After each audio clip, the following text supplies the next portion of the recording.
They had two different kinds of ice they worked on and studied. This is where it gets interesting. One kind of ice was the normal kind that we've all seen.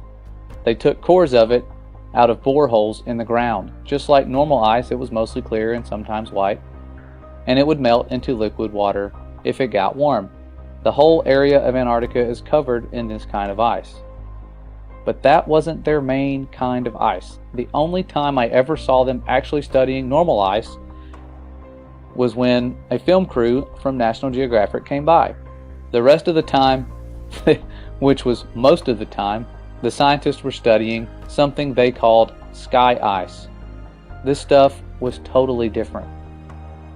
We were never allowed to go into the laboratory areas of the station because the labs had to be kept super clean, and they said it would mess up their work if they risked letting too many people in the lab. But one time, one of the researchers that I was friends with showed me a piece of sky ice. You couldn't touch the stuff with your bare hands because it was so cold. And it wasn't clear or white like normal ice. It was solid blue.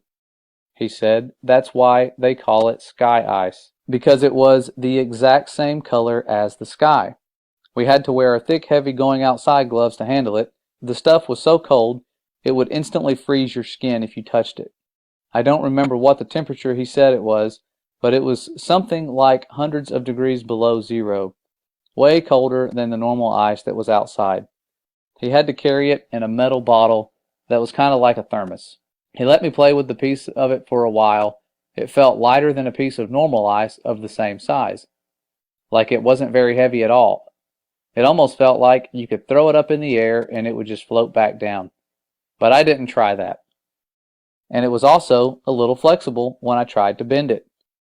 It didn't break like normal ice would, and even for a small piece, you could see through it. It was solid blue right from the surface. And here's the really weird part. It didn't melt into water. When it got warm, because we had it inside, it just started to shrink. It got smaller and smaller, but my glove never got wet. And there was no water on the floor. The stuff just turned into thin air when it got warm and vaporized. He said that was the reason why they had to study the stuff right there in Antarctica. You couldn't take the sky ice back to America to study it because it was almost impossible to keep it cold enough during transit. And then they shared a verse right here where it says, "And above the firmament that was over their heads was the likeness of a throne, as the appearance of a sapphire stone.